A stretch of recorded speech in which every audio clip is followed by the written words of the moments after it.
அந்த காலத்தில் அண்ணாமலை ரெட்டியார்னு ஒருத்தர் இருந்தார்.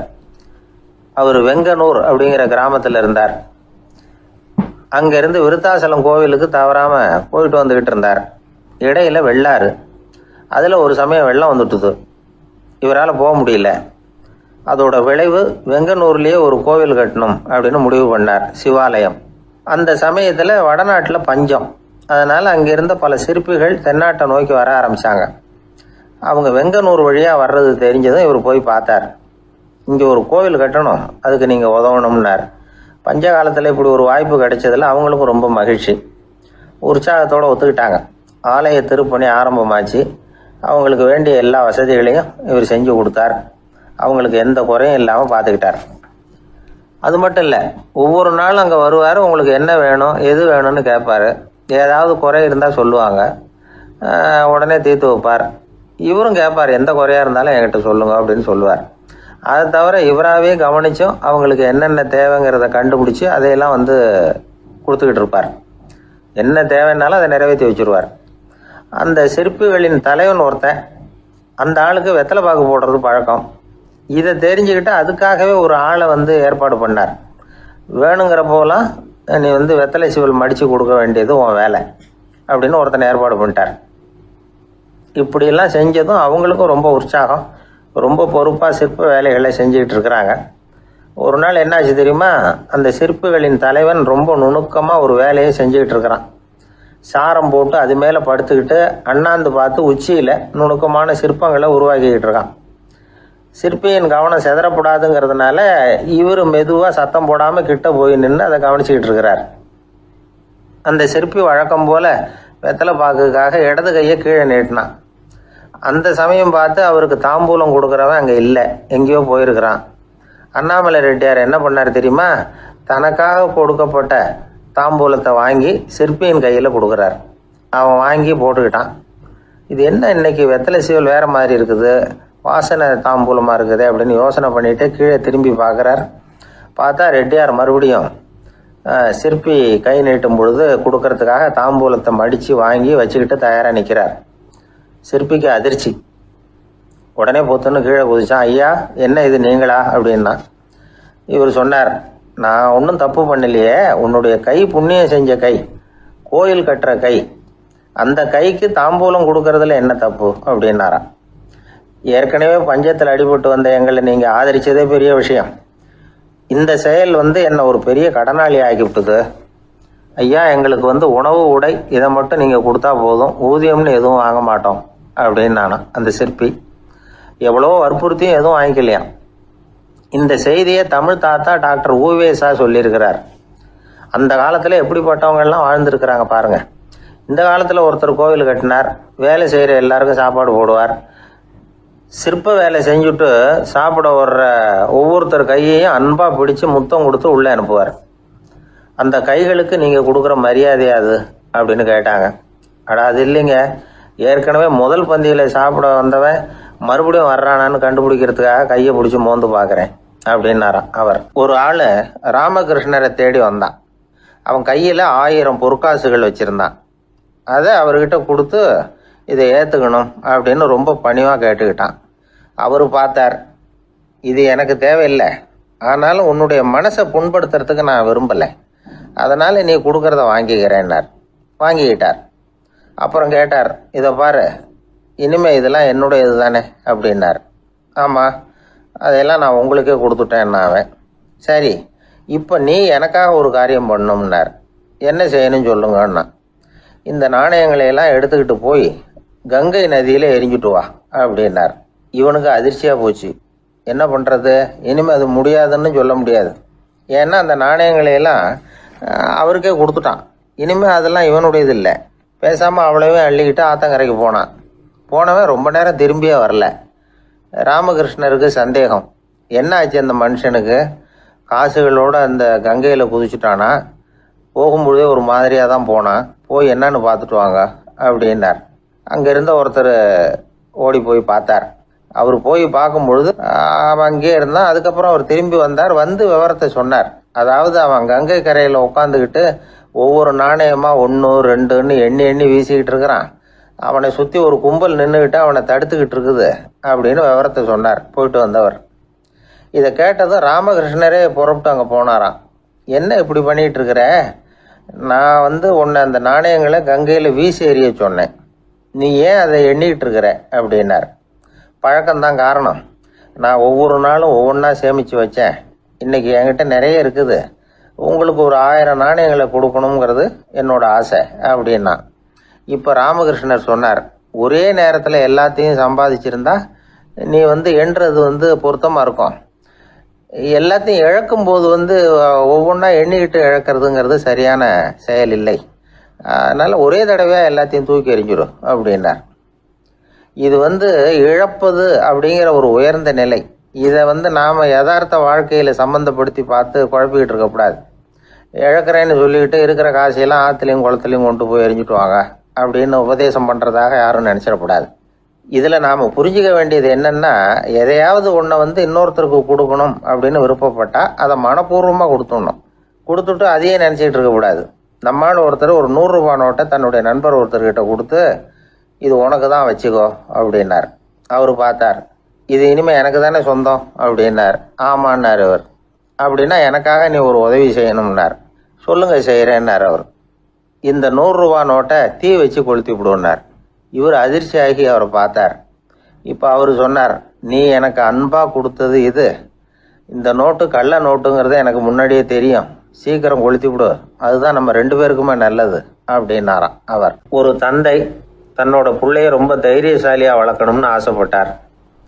அதுக்காக அவனை கூப்பிட்டு உட்கார வச்சு இப்படி உபதேசம் பண்ணார். இதை பாருப்பா, நான் உன்னாட்டம் இருக்கிறப்போலாம் எதுக்கும் பயப்பட மாட்டேன், ரொம்ப துணிச்சலாக இருப்பேன். ஒரு நாள் ஒரு அப்பாவி எலியை ஒரு பூனை துரத்திட்டு ஓடிச்சு. நான் உடனே என்ன செஞ்சேன் தெரியுமா?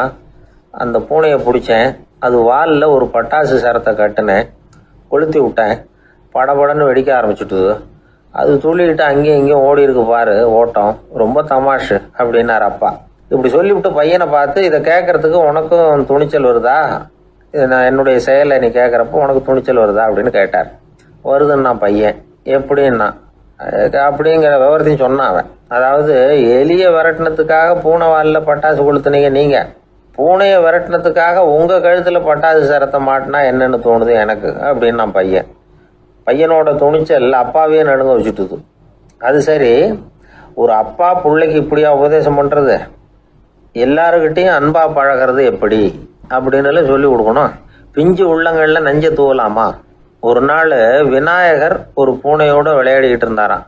அப்படி ஆசையாக விளையாடிக்கிட்டு இருந்தப்ப அவரோட கை நகம் தவறுதெல்லாம் பூனையோட முகத்தில் பட்டுட்டு தான். அது ஒரு சின்ன கீறலை உண்டாகி விட்டுது. அப்பா அவர் அதை ஒரு பெருசாக நினைக்கல. கொஞ்ச நேரத்துக்கு அப்புறம் விநாயகர் வீட்டுக்கு வந்தார். அவங்க அம்மா பார்வதி தேவியை பார்த்தார். பார்வதி தேவி கன்னத்தில் விரலால் கீறினது மாதிரி ஒரு அடையாளம் இருந்தது. விநாயகருக்கு அதிர்ச்சி, ஆச்சரியம். நம்ம அம்மா இந்த உலகத்துக்கே தாயார், அப்பேற்பட்ட அவங்க முகத்திலேயே கீறலை உண்டாக்கக்கூடியவங்க யாராக இருக்க முடியும் அப்படின்னு யோசனை பண்ணார். தாயே, உன்னுடைய கன்னத்தில் இந்த வடு எப்படிம்மா ஏற்பட்டதுன்னு கேட்டார். குழந்தாய், இது நீ செஞ்ச காரியம்தான்ப்பா, உன்னுடைய கை நகம் கீறினதுனால ஏற்பட்ட வடு தான் இது அப்படின்னாங்க அவங்க. விநாயகர் திடுக்கிட்டு போட்டார். எப்படிம்மா அது? நான் எந்த காலத்துலேயும் ஒன்று அப்படி கீறினதாக எனக்கு நினைவு இல்லையே அப்படின்னார். இன்னைக்கு காலையில் ஒரு பூனையை கீறினதை நீ மறந்துட்டியா அப்படின்னாங்க அந்த அம்மா. விநாயகர் திகைச்சு போய் நின்னார். பார்வதி தேவி சொன்னாங்க, இதை பாருப்பா, இந்த உலகத்தில் இருக்கக்கூடிய எல்லா உயிர்கள்லேயும் நான் இருக்கிறேன், நான் தான் இந்த உலகமாக ஆகியிருக்கிறேன். ஆகையினால நீ யாரை துன்புறுத்தினாலும் அது உண்மையிலேயே என்ன துன்புறுத்தினதாக தான் முடியும் அப்படின்னாங்க. விநாயகர் மனசுக்குள்ளே ஒரு வெளிச்சம் ஏற்பட்டு தான். அதுக்கப்புறம் அவர் யாரையுமே கல்யாணம் பண்ணிக்காததுக்கு அதுதான் காரணமா. இந்த உலகத்தில் எல்லாரையும், இங்கே இருக்கிற எல்லாத்தையும் தாயின் வடிவமாக அவர் பார்க்க ஆரம்பிச்சிட்டாராம். குருதேவர் ராமகிருஷ்ணர் இந்த கதையை எடுத்து சொல்லியிருக்கிறார். நபிகள் நாயகம் ஒரு தடவை ஒரு நாற்காலியில் உட்காந்து என்னமோ யோசனை பண்ணிட்டு இருந்திருக்கிறார். அப்போ அவரோட உடையில ஒரு கீழ்ப்பகுதி தரையில் படிஞ்சு கிடந்திருக்குது. அங்கே விளையாடிக்கிட்டு இருந்த ஒரு பூனை அது மேலே படுத்து தூங்கி போயிடுச்சு. தொழுகை செய்ய வேண்டிய நேரம் வந்துட்டது. நபிகள் நாயகம் எழுந்திருக்க பார்த்தார். அப்போ தான் பூனை தன்னோட உடை மேலே படுத்து தூங்கிட்டு இருக்கிறது கண்ணில் படுது.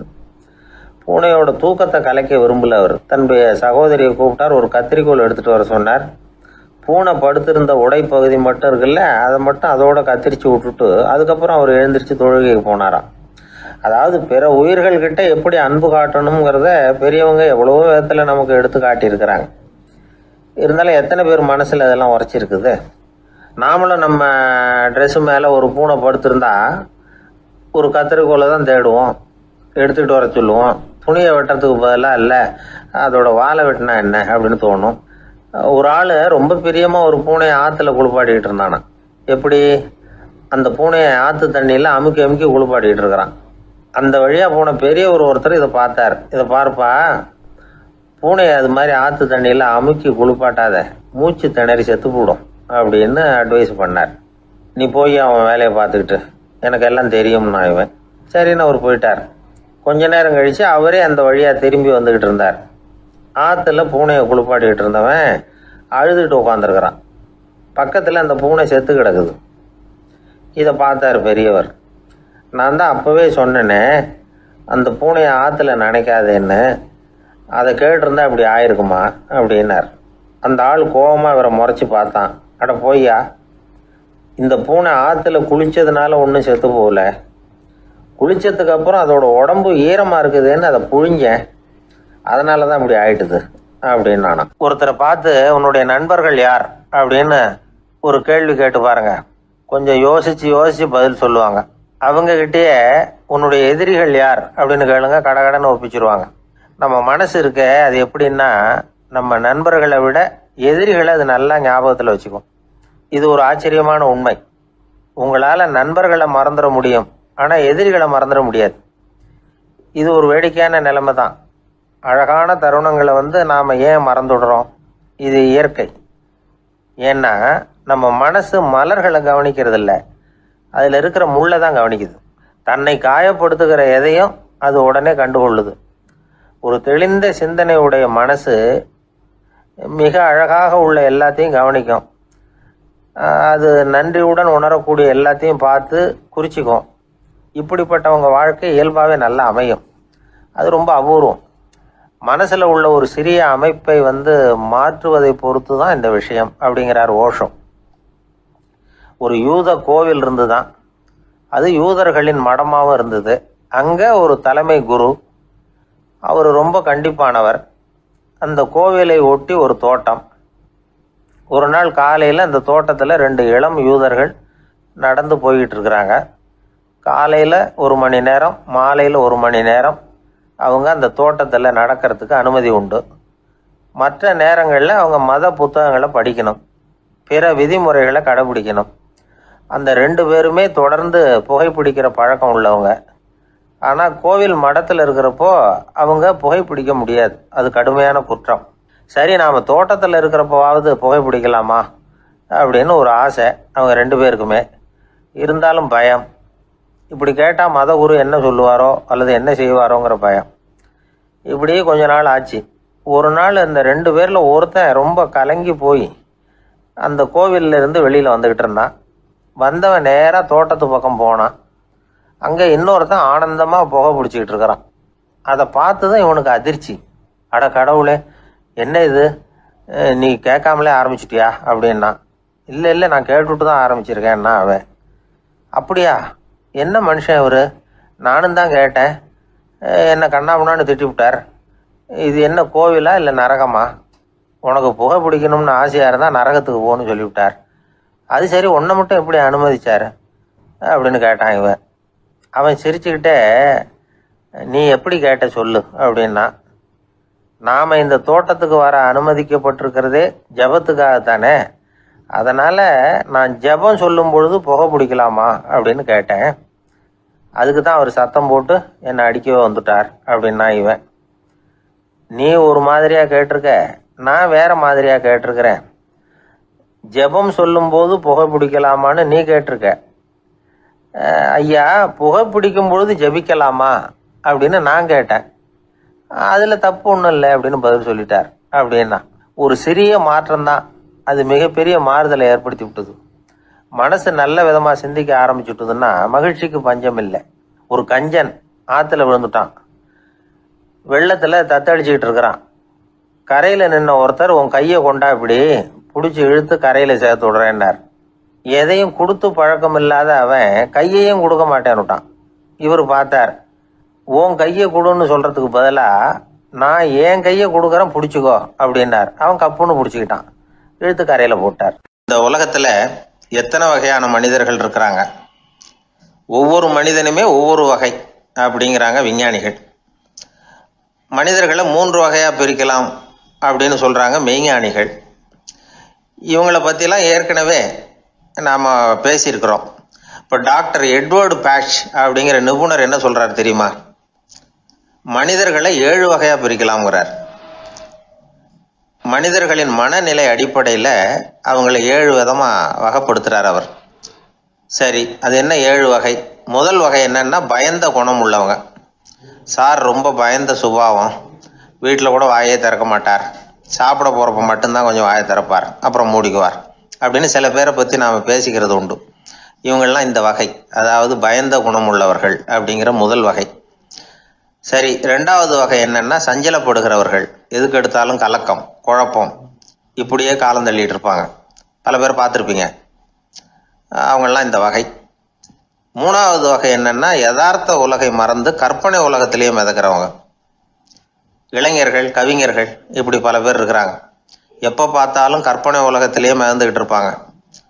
கிட்டத்தில் போய் என்னங்க ஒரு மாதிரியாக இருக்கிறீங்க அப்படின்னு கேட்டு பாருங்க, அவங்களெல்லாம் ஏதோ ஒரு அற்ப புழுவை பார்க்கறது மாதிரி அவங்கள பார்ப்பாங்க. அதுவும் அந்த வானத்து நிலாவை பாருங்கள், அது என்னை வா வான்னு கூப்பிடுது, எனக்கு சீக்கிரத்தில் ஒரு நாள் சிறகுகள் முளைக்கும், சிறகடித்து வானத்தில் பறந்து போவேன், அந்த செல்ல நிலாவை கொஞ்சிவிட்டு வருவேன், இப்படிலாம் பேசிகிட்டு இருப்பாங்க. கொஞ்சிறது அப்புறம் இருக்கட்டும், இப்போ கஞ்சிக்கு வழியே பாருப்பா அப்படின்னா அதை காதில் வாங்க மாட்டாங்க. நாம் ஏதோ இந்த உலகத்தை அனுபவிக்க தெரியாதவர்கள் மாதிரி நம்மளை அவங்க கவனிப்பாங்க. இப்படி ஒரு ரகம். 4வது வகை மனிதர்கள் எப்படின்னா, இவங்க தனிமை உணர்வு மிக்கவர்கள். இவங்க மற்றவங்களோட இயல்பாக நெருங்கி பழகிறதில்ல, தான் உண்டு தன்னுடைய வேலை உண்டுன்னு இருந்துட்டு போகிறவங்க. அடுத்த வீட்டில் இருக்கிறவர் யார் அப்படின்னு கேட்டால் கூட அடுத்த வீடுன்னு ஒன்று இருக்கா அப்படிங்கிறது மாதிரி நம்ம முகத்தை பார்ப்பாங்க. அவங்ககிட்ட மேற்கொண்டு நாம் என்னத்தை பேச முடியும்? இப்படி ஒரு வகை. 5வது வகை மனிதர்கள் எப்படின்னா, இவங்க மற்றவங்க செல்வாக்குக்கு உட்பட மறுப்பவர்கள். அடுத்தவங்களோட செல்வாக்குக்கு இவங்க ஆட்படுறதில்ல. நான் யார் தெரியுமான்னு கேட்டால் அதை தெரிஞ்சுட்டு எனக்கு என்ன ஆக போகுதும்பாங்க. இவங்கெல்லாம் அந்த ரகம். 6வது வகை மனிதர்கள் எப்பவும் எதுலேயும் பற்றில்லாமல் இருக்கிறவங்க. இது ஒரு துறவு மனப்பான்மை. இயல்பாகவே சில பேர் இப்படி உண்டு, அவங்களுக்கு எதுலேயும் ஒரு ஈடுபாடு இருக்காது. அப்படிப்பட்டவங்கெல்லாம் 6வது வகை. 7வது வகை மனிதர்கள் மற்றவங்க கவலையை தன்னுடையதாக ஆக்கிக்கிட்டு கவலைப்படுறவங்க. இவங்கெல்லாம் மகாத்மாக்கள். தாம் வேறு அடுத்தவங்க வேறு அப்படிங்கிற எண்ணம் இவங்களுக்கு வர்றதில்லை. அதனால் அடுத்தவங்களுக்கு ஒரு துன்பம் வந்ததுன்னா இவங்களால சும்மா இருக்க முடியறதில்ல. ஆகக்கூடி இப்படி 7 விதமான மனிதர்களை அடையாளம் காட்டுறார் அந்த நிபுணர். இதில் நாம் எந்த வகையில் வர்றோம் அப்படிங்கிறத நாம தான் அடையாளம் கண்டுபிடிக்கணும். எனக்கு தெரிஞ்ச ஒரு மனிதர் உண்டு. அவர் ஒரு வித்தியாசமான வகை. எதையும் நடைமுறை சாத்தியமாக சிந்திக்கிறவர். எப்பவும் அடுத்தவங்களும் நல்லா இருக்கணும், நாமும் நல்லா இருக்கணும் அப்படின்னு ஆசைப்படுறவர். அவருக்கு ஒரு சமயம் திடீர்னு உடம்பு சுகம் இல்லாமல் போயிட்டுது. டாக்டர்கிட்ட போனார், பணம் கொடுத்தார், வைத்தியம் பார்த்துக்கிட்டார். அவர் எழுதி கொடுத்த மருந்து சீட்டை வாங்கினார். ஒரு மருந்து கடைக்கு போனார், பணம் கொடுத்தார், மருந்து வாங்கினார். அதை எடுத்துகிட்டு வீட்டுக்கு வந்தார். அதுக்கப்புறம் அந்த மருந்து அவர் சாப்பிடணும்ல, சாப்பிடவே இல்லை, அப்படியே சும்மா வச்சுட்டார். அவரை பார்த்து கேட்டேன், ஏன் சார் இப்படி பண்ணுறீங்க, வீண் செலவு தானே இது, நீங்கள் ஏன் டாக்டர்கிட்ட போய் பணம் செலவு பண்ணினீங்கன்னு கேட்டேன். அவர் சொன்னார், டாக்டர் வாழணும் இல்லையா, அதனால தான் அப்படின்னார்.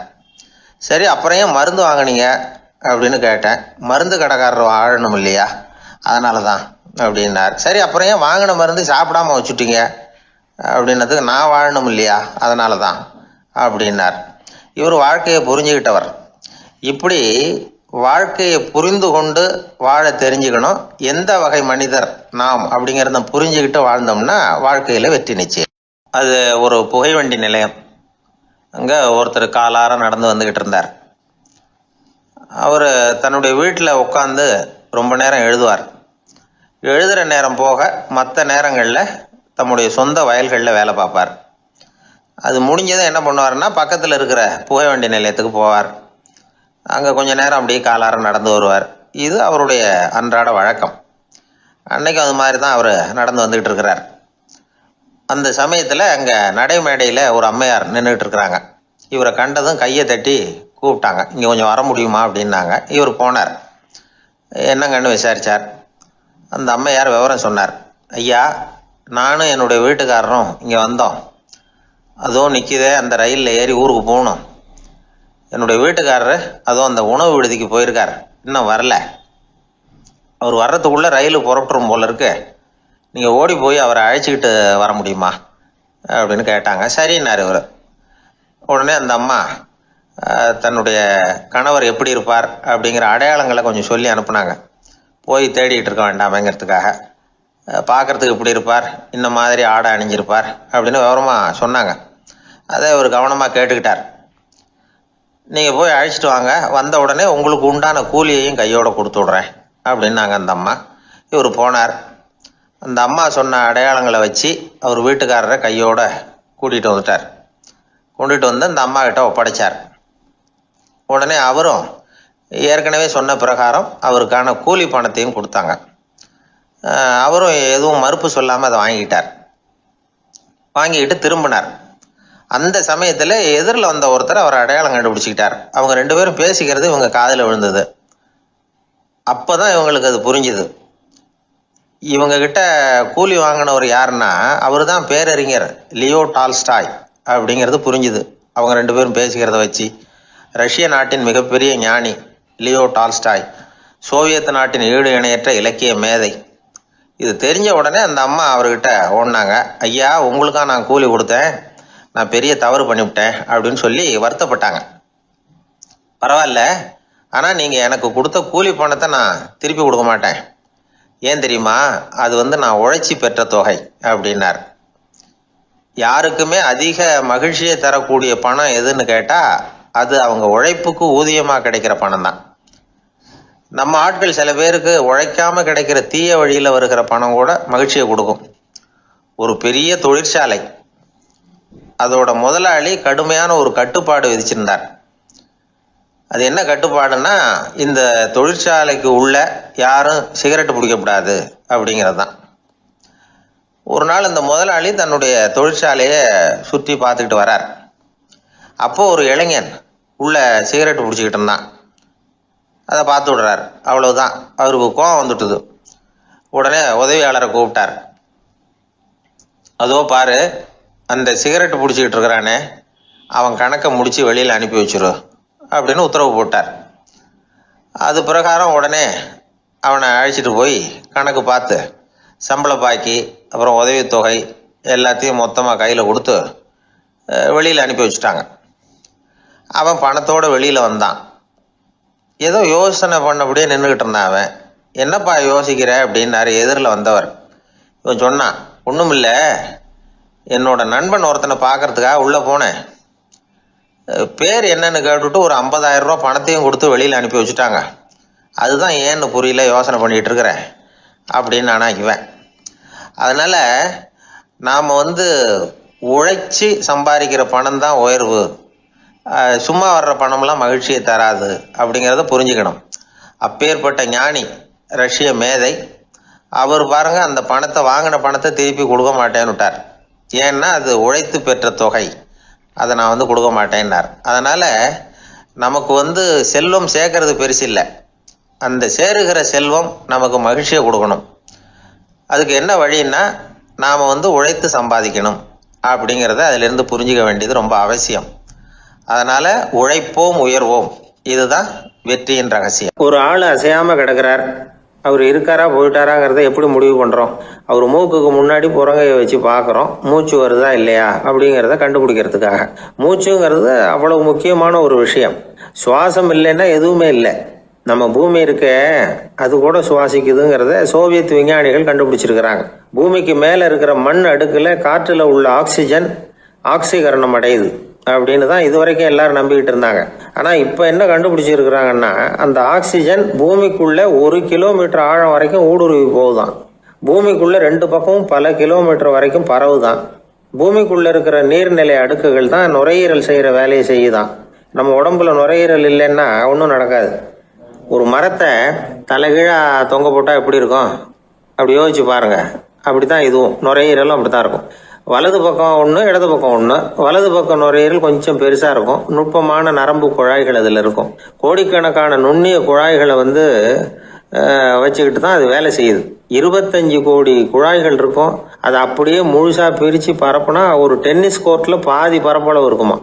நுரையீரல் நிறம் கருஞ்சிவப்பு தான். புகை அதிகமாக உள்ளே போச்சுன்னா அது கருப்பாயிடுது.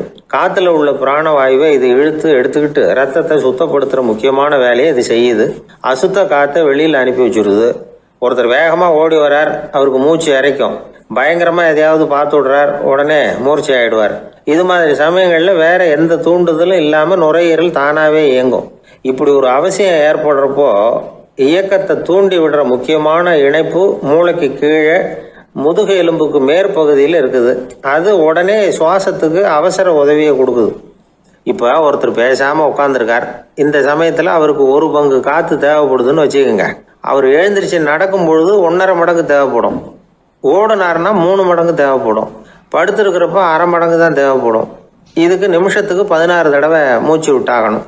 இப்படி சாதாரணமாக உள்ளே இழுக்கிற காற்று கொஞ்சம்தான் இருந்தாலும் இது மாதிரி 8 மடங்கு காற்றை உள்ளே இழுத்து வச்சுக்கிற சாமர்த்தியம் நுரையீரலுக்கு இருக்குதான்.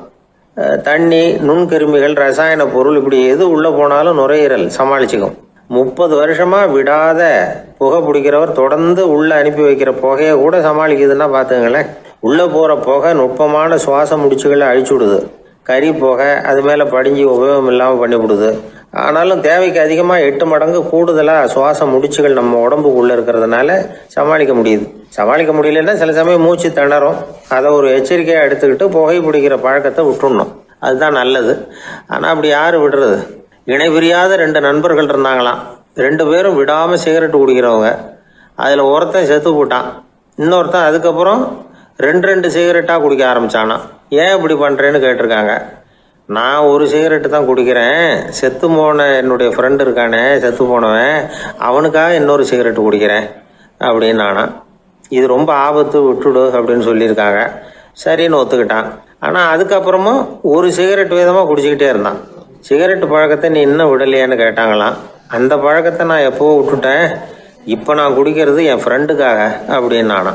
இவங்கெல்லாம் எப்படி திருந்துறது? வாய் விட்டு சிரிச்சா நோய் விட்டு போகும் அப்படின்னு சொல்றது உண்டு. அது என்ன வெறும் அலங்காரத்துக்காக சொன்ன வார்த்தையா, இல்லை அர்த்தத்தோடு சொன்ன வார்த்தையா அப்படின்னு யோசிச்சா அதில் நிஜமாவே அர்த்தம் இருக்குதுன்னு தான் தெரியுது. ஆதாரபூர்வமாக அதுக்கு சில நிரூபணங்களும் இருக்குது. நார்மன் கசின்ஸ் அப்படின்னு ஒருத்தர் இருந்தார். அவர் ஒரு அமெரிக்க பத்திரிகை ஆசிரியர். அவருக்கு ஏதோ ஒரு விதமான அழற்சி நோய், இன்ஃப்ளமேஷன் டிசீஸ். அது டாக்டர்கள்லாம் அதுக்கு என்ன விதமான வைத்தியமும் கிடையாது அப்படின்னு சொல்லி பல இதெல்லாம் பார்த்துட்டு கடைசியாக சொல்லிவிட்டாங்க அதுக்கு வைத்தியமே இல்லைன்ட்டாங்க. டாக்டர்கள் தான் சொல்லிவிட்டாங்களே, அதனால் இது இப்படியே இருந்துட்டு போகட்டும் அப்படின்னு விட்டுற வேண்டியது தானே. ஆனால் அவர் அப்படி நினைக்கல. உடனே அவர் என்ன பண்ணார்னா, ஆஸ்பத்திரி ரூமை காலி பண்ணார். ஹோட்டலில் போய் ஒரு ரூம் எடுத்துக்கிட்டார். அங்கே போனார்.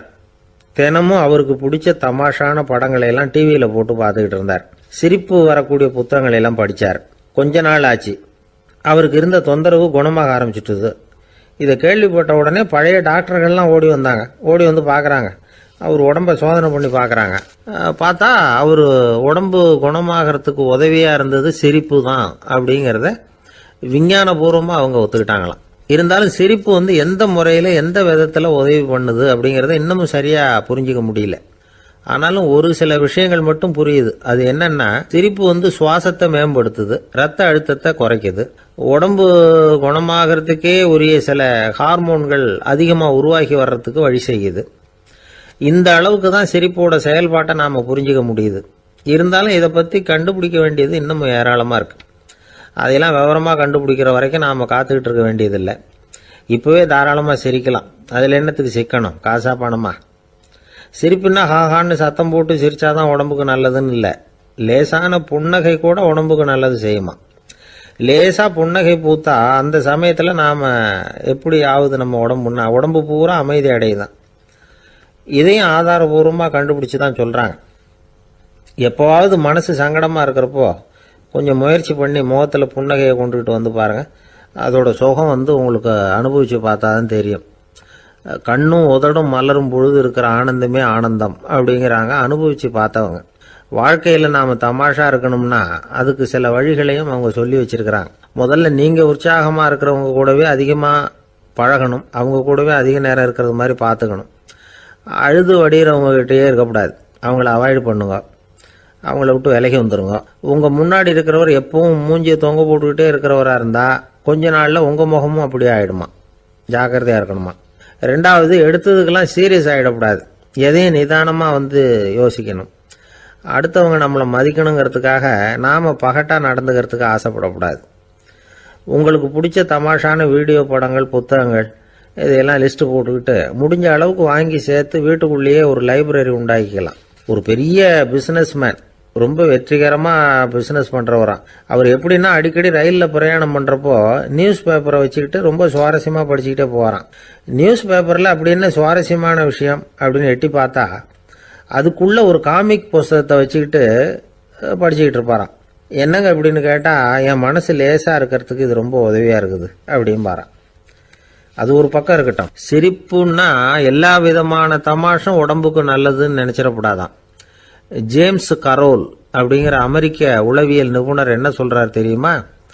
அடுத்தவங்களை குறை சொல்றது, கேலி பண்றது, நையாண்டி பண்றது, இது மாதிரியான நகைச்சுவையெல்லாம் நல்லது செய்யறது இல்லைங்கிறார் அவர். அடுத்தவங்களை தொந்தரவு பண்ணாத ஜோக்குகள் தான் எப்பவும் நல்லது. யாராவது ஜோக்கு சொன்னால் தாராளமாக சிரிக்கணும். ஒருத்தர் வந்தார், இன்னொருத்தரை கூட அழைச்சிக்கிட்டு வந்து என்கிட்ட காட்டினார். அவர் தன்னுடைய முகத்தை ரொம்ப சீரியஸாக வச்சுக்கிட்டு இருந்தார். என்னங்க விஷயம் அப்படின்னு விசாரித்தோம். வந்தவர் எங்களை பார்த்து சொன்னார், சார், இவர் கூட ஒரு பெரிய ப்ராப்ளம்னார். என்னன்னு, ஏதாவது ஒரு ஜோக்கு சொன்னால் உடனே சத்தம் போட்டு சிரிக்க ஆரம்பிச்சுடுறார் சார் அப்படின்னார். ஜோக்கை கேட்டுட்டு சிரிக்க ஆரம்பித்தா அது ப்ராப்ளம் இல்லையே அப்படின்னு சொன்னோம். சிரிக்க ஆரம்பிக்கிறது ப்ராப்ளம் இல்லை சார், ஆனால் அப்படி ஆரம்பிக்கிற சிரிப்பை அதுக்கப்புறம் நிறுத்தவே மாட்டேங்கிறார். நாள் கணக்கில் அது பாட்டுக்கு போயிட்டு இருக்கு, அதுதான் ப்ராப்ளம் அப்படின்னார் அவர். ஒரு ஊரில் ஒரு மன்னர் இருந்தார். அவர் பக்கத்து தேசத்து மேலே படையெடுக்கணும்னு நினச்சிக்கிட்டு இருந்தார். அதையும் தன்னுடைய நாட்டோட சேர்த்துக்கணுங்கிற ஆசை. எப்போ படையெடுக்கலாம்னு யோசிச்சுக்கிட்டு இருந்தார். இப்படி யோசிச்சுக்கிட்டு இருந்த சமயத்தில் ஒரு பெரியவர் அவரை தேடிட்டு வந்தார். அவர் அடிக்கடி வருவார், அவர்கிட்ட பேசிக்கிட்டு இருப்பார். இப்போவும் அப்படி தான் வந்தார். என்ன மன்னா யோசனைன்னாரு. இவர் தன்னுடைய யோசனையை சொன்னார். இந்த சமயத்தில் மன்னருக்கு தாகம் எடுத்தது, தண்ணி குடிக்கணும் போல இருந்தது.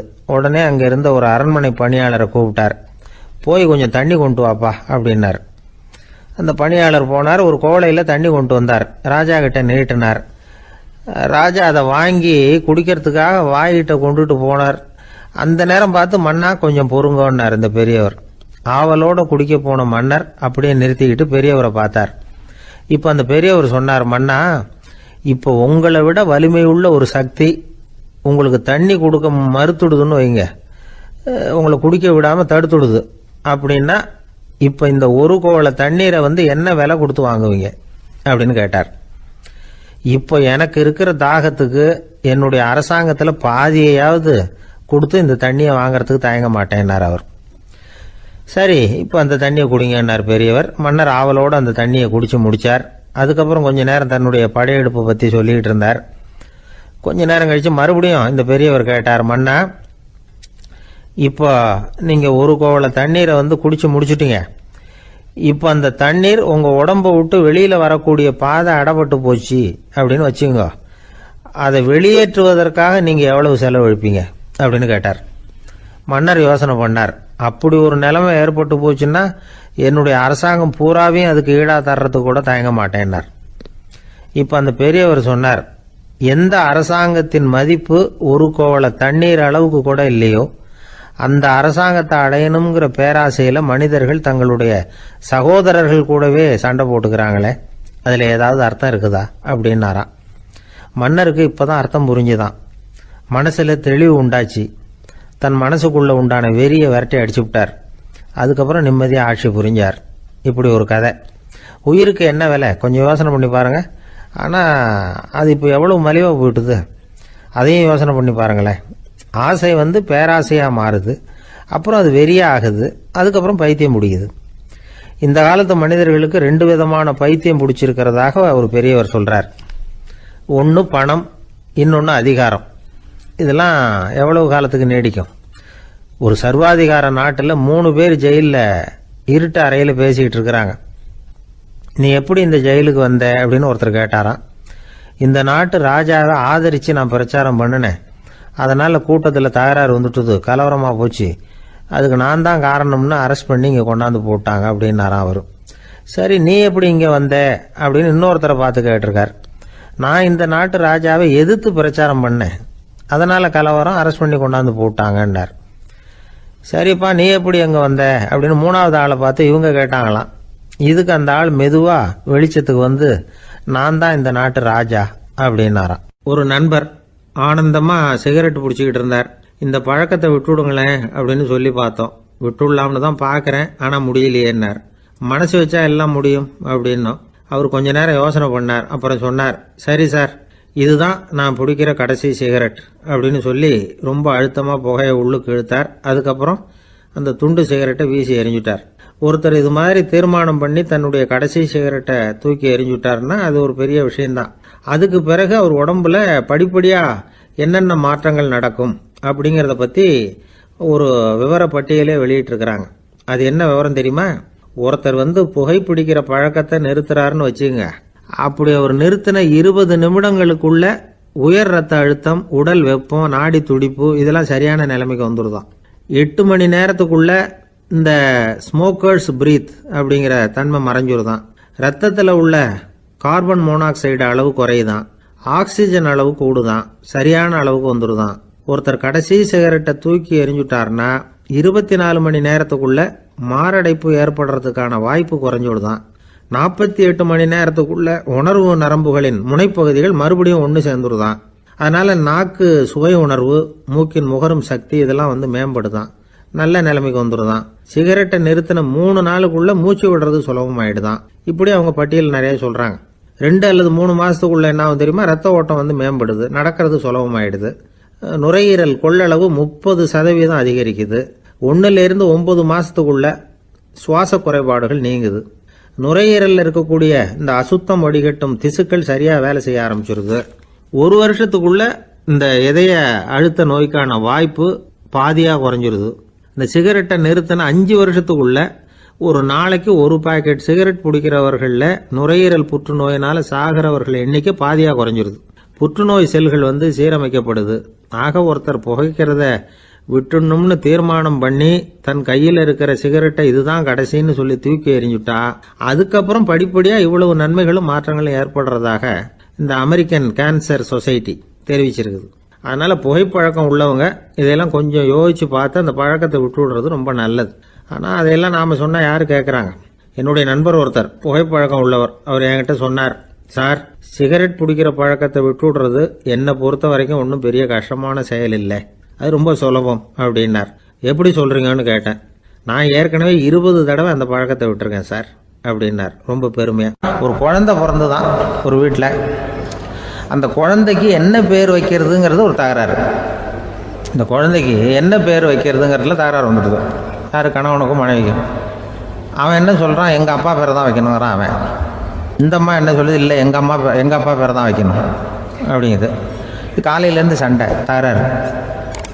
எதிர்த்த வீட்டுக்காரன் பார்த்தான், இது என்ன காலையிலேருந்து எதிர்த்த வீட்டில் தகராறு நடக்குது, என்னன்னு போய் கேட்டிருக்கான். என்னம்மா உங்களுக்கு உள்ள தகராறு, காலையிலேருந்து பார்த்தேன் அப்படின்னா. ஒன்றும் இல்லைம்மா, எங்கள் குழந்தைக்கு பேர் வைக்கிறதுல எங்களுக்கு உள்ளே ஒத்து போக முடியல.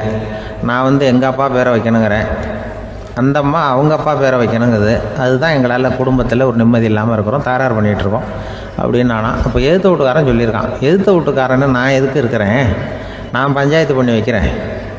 உங்களுக்குள்ள என்ன அந்த இது பேர் தானே வைக்கணும், ஏன்ப்பா உங்கள் அப்பா பேர் என்ன அப்படின்னு அவனை கேட்டிருக்கான். எங்கள் அப்பா பேர் சீனிவாசன் அப்படின்ட்டுருக்கான். இந்த அம்மாவை உங்கள் அப்பா பேர் என்னம்மா, கிருஷ்ணன் அப்படின்னு சொல்லி. இவன் யோசிச்சு பார்த்தான், குழந்தைக்கு சீனிவாச கோபாலகிருஷ்ணன் பேர் வைங்க போங்க அப்படின்ட்டு போயிட்டான். ஏற்ற விட்டுக்கு தீர்த்து வச்சுட்டு போயிட்டான். போனதுக்கப்புறம் இவங்க 2 பேரும் பேசிக்கிட்டாங்க. சரி, இந்த சீனிவாசன் சரி, கிருஷ்ணன் சரி, நடுவில் கோபாலம் யாரு அப்படின்னு சொல்லி அவனை போய் இழுத்துட்டு வந்தான். எழுத்து வீட்டில் போய், அது யாரா, அது இங்கே வா, அது யாரா கோபால, அது எங்கள் அப்பா பேர். நீ அதை மட்டும் எதுக்கு விட்டு வைக்கிற, அதையும் சேர்த்து வச்சுட்டு போடான்னு. அதாவது குடும்பத்தில் வந்து ஒரு கணவனும் மனைவியும் ஒரு சின்ன விஷயத்தில் கூட ஒத்து போகலைன்னா இப்படி தான் ஏற்று விட்டுக்காரன் பஞ்சாயத்துக்கு வருவான். கோபாலன்னு வந்து குறுக்க வருவான் ஒருத்தன். அப்படி அந்த அனுசரிப்புங்கிறது குடும்பத்தில் ரொம்ப அவசியம். கணவனும் மனைவி அது ஒன்றுக்கு மேலே இந்த கல்யாணம் பண்ணிக்கிறாங்க, அது ரொம்ப அவஸ்தை. ஒருவனுக்கு ஒருத்திங்கிறது நம்ம இதெல்லாம் சொல்கிறது. ஒன்றுக்கு மேற்பட்ட திருமணங்கள் வந்து சங்கடத்தில் தான் கொண்டு வந்து விடும். நிறைய சொல்லுவாங்க. உலகத்திலேயே ஒரு பெரிய இது என்ன தெரியுங்களா, இயற்கை வந்து நிர்ணயம் பண்ணுது. இப்போ வந்து நம்ம சில பேருக்கு எனக்கு பொம்பளை பிள்ளை வேண்டாம் ஆம்பளை பிள்ளை வேண்டான்னு சொல்லி இந்த ஸ்கேன் பண்ணி என்னென்னோ பண்ணிகிட்டு இருக்கிறாங்கல்ல. ஆனால் இயற்கை வந்து அந்த 50-50 ரேஷியோவை அது வந்து மெயின்டைன் பண்ணிகிட்ருக்கு. இந்த உலகத்தில் ஒரு அதிசயமான உண்மை என்னென்னா, 116 ஆம்பளை பிள்ளை பிறந்தா 100 பொம்பளை பிள்ளை பிறகுதான். உலக அளவில் 116 ஆம்பளை பிள்ளை பிறந்தா 100 பொம்பளை பிள்ளை பிறகுது. இது எதுக்கு 16 அதிகமாக பிறகுதுன்னா, அந்த வாலிப வயசு அடையிறதுக்குள்ளே 16 செத்து போகுது. 16 அங்கங்கே ஓடுறது கொஞ்சம் முரட்டுத்தனமாக போகிறதுனால செத்து போகுது. அந்த 50-50 இந்த ஒருத்தருக்கு ஒருத்தங்கிற ரேஷியோவை இயற்கை வந்து மெயின்டைன் பண்ணிகிட்டு இருக்கு. அது ஒரு பெரிய அதிசயம். அதை விட பெரிய அதிசயம் என்னென்னா, இந்த உலக யுத்தம் நடந்ததில்ல, முதல் உலக யுத்தம், 2வது யுத்தம், அப்போ பார்த்துருக்குறாங்க, கணக்கு எடுத்துருக்குறாங்க. அந்த யுத்தம் முடிஞ்ச பிறகு 116 ஆம்பளை பிள்ளைக்கு பதிலாக 160 170 பிறக்க ஆரம்பிச்சுதான். 100 பெண் குழந்தைக்கு 170 180 ஆண் குழந்தை. இது எதுக்குன்னா, அந்த போரில் செத்து போகுதில்ல ஆம்பளை பிள்ளைகள், அதை ஈடுகட்டுறதுக்காக அதிகமாக பிறக்க ஆரம்பிச்சிருக்கு. அந்த அளவுக்கு வந்து இயற்கை வந்து ஒரு பெரிய ரேஷியோவை மெயின்டைன் பண்ணுது. அதாவது ஒருவனுக்கு ஒருத்திங்கிறத அது சொல்லிகிட்டு இருக்கு. புறாவெல்லாம் வளர்த்திங்கன்னா, நான் கூட புறா வளர்த்துருக்குறேன் ஊரில். புறா வளர்த்திங்கன்னா ஒரு தடவைக்கு 2 முட்டை தான் விடும் ஒரு வீட்டுக்கு. அந்த 2 முட்டையும் குஞ்சு பறிச்சுன்னா அதில் ஒன்று வந்து ஆணாக இருக்கும், ஒன்று பொண்ணாக இருக்கும். அது எந்த முட்டை ஆண் எந்த முட்டை பெண்ணுங்கிறத இயற்கை நிர்ணயம் பண்ணுது. அதை வந்து நம்ம மாற்றவே முடியாது. ரெண்டையும் அந்த பெண்ணாவோ 2 ஆணாவோ மாற்ற முடியாது நம்ம. அதனால் அந்த இயற்கையை புரிஞ்சுக்கிட்டு நாம் நடந்துக்கணும். அதனால தான் ஒரு கணவன் ஒரு மனைவி, அதான் ஒருத்தருக்கு ஒருத்தங்கிறது. ஒன்றுக்கு மேலேனா சங்கடம் தான். ஒரு பஸ்ஸில் வந்து ரெண்டு பெண்கள் வந்துக்கிட்டு இருந்தாங்களாம். பஸ்ஸு பிரயாணம். 2 பெண்கள் வந்து பக்கத்தில் உட்காந்துருக்காங்க. அந்த கண்டக்டரை கூப்பிட்ருக்காங்க, இங்கே வாயா அப்படின்னு அந்த ஒரு அம்மா கூப்பிட்ருக்கு. என்னம்மா அப்படின்ட்டுருக்கார். வந்து இந்த ஜன்னலை திறந்து விட்டு போ அப்படின்னு. சரின்னு அதுக்கு பக்கத்தில் இருந்த ஜன்னலை திறந்து விட்டு அவர் போயிட்டார். பக்கத்தில் இருந்தம்மா உடனே இங்கே வாயா மறுபடியும் வாயான்னு கூப்பிட்ருக்கு. வந்து என்ன இந்த ஜன்னலை மூடி விட்டு போ அப்படின்ட்டுருக்கு. மூடி விட்டு போனார். மறுபடியும் அந்த முன்னாடி கூப்பிட்டது வாமா வாயான்னு மறுபடியும் கண்டக்டரை கூப்பிட்டு, என்ன இந்த பார், இந்த ஜன்னலை வந்து நீ மூடி வச்சின்னா நான் மூச்சு திணறி செத்து போடுவேன். அப்புறம் உடனே பக்கத்தில் இருந்தம்மா தபாரியா அந்த அம்மா பேச்சை கேட்டுட்டு நீ திறந்து வச்சின்னா நான் குளிர் தாங்காமல் செத்து போடுவேன் அப்படின்ட்டு அவர் தலையை பிச்சுக்கிறார் கண்டக்டர். என்னடா பெரிய ரொம்ப போச்சு, கொஞ்சம் தூரம் பிரயாணம், இதில் கூட அட்ஜஸ்ட் பண்ணி போகக்கூடாதா அப்படின்னு. அப்போ அந்த பஸ்ஸில் பின்னாடி ஒருத்தன் கடைசி சீட்டில் வெயில் தாங்காமல் சட்டையெல்லாம் கட்டி போட்டுட்டு ஒரு கிராமத்து ஆள் பீடி குடிச்சிட்டு வரான். அவர் கூப்பிட்ருக்கான் அந்த ஆள், அந்த கண்டக்டர் இங்கே வாயா அங்கே என்ன தகராறு அப்படின்னு. அந்த எதிர்த்து வீட்டுக்காரன் வந்தானே முன்னாடி பஞ்சாயத்துக்கு, அது மாதிரி கண்டக்டர் இங்கே வாயா, அவன் ஏன் நீ என்ன சொல்ல போகிற அப்படின்ட்டு வந்திருக்கான். சட்டையெல்லாம் கட்டி போட்டு பீடி குடிக்கிறோம், பீடி புகையை ஊதி விட்டு அங்கே என்ன தகராறு அப்படின்னு கேட்டிருக்கான். ஒன்றும் இல்லையா, அந்த அம்மா வந்து ஜன்னலை திறந்தா செத்து போவேங்கிறது, இந்த அம்மா ஜன்னலை மூடுனா செத்து போவேங்கிறது, நான் என்னையா பண்ணுறது ஒரு ஆள், இதுக்கு ஏன் கவலைப்படுறேன், நான் சொல்கிறத கேள்வி, நான் தீர்த்து வைக்கிறேன் பிரச்சனையை அப்படின்னு சொல்லிவிட்டு பீடியை எடுத்துக்கிட்டு புகையை ஊதிவிட்டு சொன்னானா, கொஞ்ச நேரம் அந்த ஜன்னலை மூடி வை, அந்த அம்மா செத்து போவோம், அப்புறம் திறந்து வை, இந்த அம்மா செத்து போவோம், நாம் நிம்மதியாக போகலாம் அப்படின்னு சொல்லிட்டு பீடி குடிக்க ஆரம்பிச்சிட்டான். அவருக்கு கோவம் வந்துட்டுது கண்டக்டருக்கு. நீ உனக்கு என்னையா நீ பாட்டுக்கு சொல்லிட்டு விடுவ, அந்த 2 அம்மாவும் செத்து போச்சுன்னா அவங்க வீட்டுக்காரனுக்கெல்லாம் யார் பதில் சொல்கிறது அப்படின்னா, கவலையே படாத, 2 பேருக்கும் நான் தான் வீட்டுக்காரன். அதனால தான் அந்த யோசனையை சொன்னேன் அவங்ககிட்ட. அப்புறம் இதுதான் இந்த ஒன்றுக்கு மேலே போச்சுன்னா அது இயற்கைக்கு விரோதம், இப்படிலாம் ஆகும். அதனால தான் அவன் அவ்வளவு ஒன்றுமே வேண்டான்ட்டு கடைசி பெஞ்சு இதில் போய் சீட்டில் உட்காந்துக்கிட்டான். அப்படி அது இயற்கையை புரிஞ்சுக்கிட்டு வாழணுங்கிறது முக்கியம். குடும்பத்தில் வந்து கணவனுடைய பங்கு என்ன, மனைவியினுடைய பங்கு, குழந்தை குட்டிகள்லாம் சொல்லுவாங்க. அப்படி இருக்கணும். கணவன்கிறவனுக்கு நிறைய சகிப்புத்தன்மை தேவைப்படுது. இதில் ஒரு பெரிய நீதிபதி இருந்தார் சென்னையில், உண்மையாக நடந்தது. சென்னையில் ரொம்ப காலத்துக்கு முன்னாடி காந்தி இருந்த காலத்தில் சென்னையில் ஒரு நீதிபதி, அவர் ஒரு நாள் நீதி கோர்ட்லாம் விட்டு ரொம்ப கஷ்டப்பட்டு ராத்திரி சும்மா போய் உடனே வீட்டுக்கு வரல, கோர்ட்டினுடைய நடவடிக்கை முடிஞ்சு வீட்டுக்கு வராமல் போய் எங்கெங்கேயோ போய் சுற்றிவிட்டு அந்த நண்பர்களோடு அப்படி உல்லாசமாக அப்படி கொண்டாடிவிட்டு நடுராத்திரிக்கு வந்திருக்கிறாரு வீட்டுக்கு 1 மணிக்கு. அப்போ அந்த வயசான அம்மா வாசல்லையே காத்துக்கிட்டு இருக்கு. உள்ளே போச்சு நீதிபதி இன்னும் வந்து சேரலேன்னு வாசல்லே நின்றுட்டு இருந்துதான். அப்போ அது வந்த உடனே பலார்னு அரைஞ்சி விட்டாங்களாம் அந்த அம்மா. ஏன்டா அவ்வளோ தூரம் எங்கே போனேன்? என்ன தான் நீதிபதியாக இருந்தாலும் அவங்களுக்கு உள்ள தானே. பலார்னு அரைஞ்சி விட்டாங்க. உடனே அவர் கலங்கி போய் அழுதாராம். மறுநாள் கேட்டிருக்காங்க அந்த பக்கத்தில் இருந்தவங்க, ஏன் நீ வந்து பெரிய நீதிபதி, பெரிய பதவியில் இருக்க, அதனால் உன்னை அவங்க அம்மா அடிச்சிட்டாங்கன்னு அழுதியா அப்படின்னு கேட்டாங்களாம். அப்போ அவர் சொன்னாராம் நீதிபதி, இல்லை நான் வந்து இது மாதிரி எங்கள் அம்மாக்கிட்ட அடிக்கடி அடி வாங்குவேன். எப்போதும் அவங்க அடிக்கிற அடி பலமாக விழும். இப்போ அவங்க அடித்தது எனக்கு வலிக்கவே இல்லை. அந்த அளவுக்கு அவங்களுக்கு வயசாகிட்டுதே, பலம் குறைஞ்சிட்டுதேன்னு நினச்சி அழுதேன் அப்படின்னு இருக்காராம். அதுதான் புள்ள அம்மா பேரில் உள்ள பாசங்கிறது. இதே போல் நான் சொன்னது மாதிரி முன்னாடி ஒரு இறைநேச செல்வர் ஒருத்தர் இருந்தார். ஒரு அம்மா வந்து எனக்கு அப்பா தண்ணி கொடுப்பா அப்படின்றது படுக்கையில் இருந்த அம்மா. இவர் ஏதோ படிச்சுக்கிட்டு இருந்தவர், ஒரு சின்ன இளைஞர். உடனே ஓடி போய் ஒரு குழலையில் தண்ணி எடுத்துகிட்டு போய் அம்மாவுக்கு முன்னாடி நிற்கிறார். முன்ன அந்த அம்மா அதுக்குள்ளே தூங்கி போச்சு. இவர் அந்த தண்ணியை வச்சுக்கிட்டு அவர் பாட்டு நிற்கிறார். விடிஞ்சு போச்சு. விடிகிற சமயத்தில் அந்த அம்மா முடிச்சு பார்க்குது, பையன் தண்ணியோட கையில் வச்சுட்டு நிற்கிறார். ஏம்மா என்னப்பா நீ ராத்திரி பூரா தண்ணியோடு நின்றுட்டு இருக்கிறியா எனக்கா அப்படின்னு. அப்பா அவர் சொன்னாராம், ஆமாம்மா ராத்திரி தண்ணி தாகமாக இருக்குன்னு கேட்டிங்க, உடனே தண்ணி கொண்டு வந்துட்டேன். ஓடி வந்து பார்க்கும்பொழுது நீங்கள் தூங்கிக்கிட்டு இருந்தீங்க. தூங்கிட்டு இருக்கும்பொழுது உங்களை எழுப்ப வேண்டாம், தூக்கத்தை கெடுக்க வேண்டாம்னு நான் நினச்சேன். அதனால் எழுப்பலை. தூக்கம் முழிக்கிற சமயத்தில் உடனே தாகமாக இருக்கும், தண்ணி குடிக்கணும்னு ஆசைப்படுவீங்க, அதனால் தண்ணியை பக்கத்துலேயே வச்சுட்டு நிற்கிறேன் அப்படின்னு அந்த இளைஞர் சொன்னாராம். அப்படியே கட்டி பிடிச்சிட்டு நீ பிற்காலத்தில் பெரிய அறிஞராக வருவேன்னு சொல்லி அந்த அம்மா வரணும்னு சொல்லி இறைவனை வேண்டாங்களாம். அவர் தான் இஸ்லாமிய மார்க்கத்தில், தீன் மார்க்கத்தில் பெரிய ஆளானது. அதாவது ஷர்புதீன் யாஹ்யான்னு ஒருத்தர், அவர் பெரிய இஸ்லாமிய பேரறிஞராக வந்தார். இப்படி அம்மா பேரில் பாசமாக உள்ளவங்களாம் இருந்தாங்க நிறையா. அப்படி அந்த குடும்பத்தில் வந்து அந்த பாசம் நேசம் எவ்வளவு இருக்கோ அவ்வளவுக்கு அவர்கள் உயர்வார்கள்ங்கிறது தான் நம்முடைய பெரிய இதெல்லாம் பெரியவங்கள்லாம் சொல்லியிருக்கிறது அதுதான். அதனால தான் அந்த கணவனுடைய பங்கு என்ன, மனைவியினுடைய பங்கு என்ன, பிள்ளைகளுடைய பங்கு என்னங்கிறத பற்றி ரொம்ப விவரமாக சொல்கிறதுக்காக தான் அதை பற்றி நாம் சிந்திக்க வேண்டிய நேரம் இதுங்கிறதுனால தான். கணவனுக்கு வந்து இது வந்துடக்கூடாது, அதாவது கோபம் வரக்கூடாது, நிதானம் வேணும் அப்படின்லாம் சொல்லுவாங்க. நிதானம், கணவன் வந்து கோபப்படக்கூடாதுமா. அதுக்கு நாங்கள் மனுஷனுக்கு சினம் தவிர்த்தல்னு பயிற்சியெல்லாம் கொடுக்குறாங்க. இப்போது மனுஷன் கோபப்படாமல் இருக்கணும், போகணும் வரணும்னு அதுக்கு சொல்லுவோம் நாங்கள். சும்மா கதை ரூபமாக சொல்கிறது. அங்கே வேதாத்திரி மகரிஷின்னு இருக்கார், அவர் இதில் வந்து சினம் தவிர்த்தல்னு பயிற்சியை கொடுப்பாங்க. குடும்ப தலைவர்கள் பெரியவங்கள்லாம் வந்து அந்த பயிற்சியை எடுத்துக்கணும். என்னை கூப்பிட்டாங்க ஒரு தரம், சினம் தவிர்த்தல்னு ஒரு பயிற்சி கொடுக்குறோம், அதில் நீ வந்து பேசுன்னாங்க. நான் சொன்னேன், நான் பயிற்சிக்கு வேணா வரேன், என்னை பேச வேண்டாம் சார், நான் வந்து பயிற்சி கற்றுக்கிறேன்னு. இல்லை நீ அதெல்லாம் பயிற்சி நாங்கள் கொடுக்குறோம், நீ உனக்கு என்ன தெரியுமோ சொல்லு, மனுஷன் கோவப்படாமல் இருக்கணும், அதுக்கு ஏதாவது வழி சொல்லிட்டு போ அப்படின்னு கூப்பிட்டாங்க. சரின்ட்டு போனேன். அங்கே போய் நான் சொன்னேன், இது மாதிரி எனக்கு தெரிஞ்சது ஒரு கதை மாதிரி சொன்னேன். மீனம்பாக்கம் ஏர்போர்ட், அங்கே ஜப்பானுக்கு போக வேண்டிய ஒரு பிரயாணி லக்கேஜோடு நிற்கிறார் நிறையா.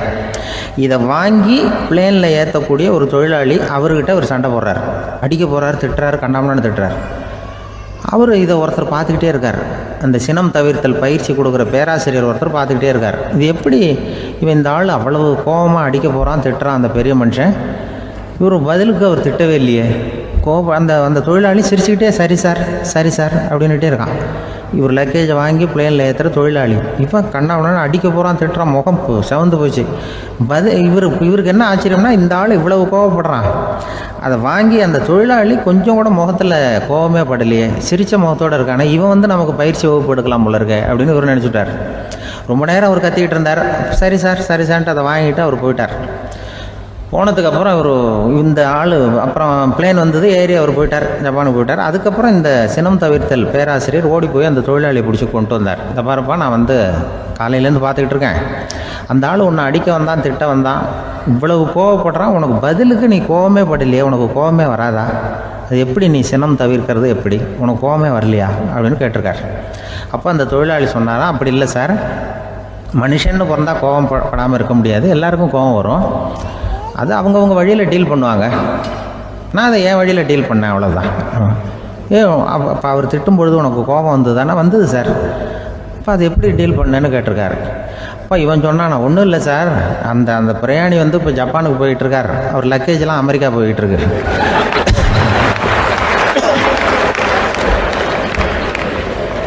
இதுக்கு நாம் எதுக்கு சார் அனாவசியமாக அவன்கிட்ட போய் சண்டை போட்டுக்கிட்டேன்? அப்படி மாற்றி ஏற்றி விட்டா அவன் போய் பார்த்துக்கிறான் எங்கேயாவது. அதுதான் நான் சினம் தவிர்க்கிற வழி அப்படின்னு சொன்னாரான். உடனே இதை தான் எனக்கு தெரிஞ்சது கோபம் வராமல் இருக்கிறதுன்னு அங்கே பேசினேன் அந்த கூட்டத்தில். அதுக்கப்புறம் இன்ன வரைக்கும் அவங்க கூப்பிடுறதே இல்லை என்ன. ஏன்னா நாங்கள் வந்து முறையாக ஒருத்தன் கோவப்படாமல் இருக்கிறதுக்கு என்ன வழின்னு சொல்லி கொடுத்துட்ருக்குறோம். நீ எப்படி பண்ணுறியப்பா அப்படின்னு சொல்லி. இப்போ எப்படின்னா, ஒரு 600 வருஷத்துக்கு முன்னாடி மனுஷனுக்கு இருந்த நெருக்கடி இருக்குது பாருங்கள்.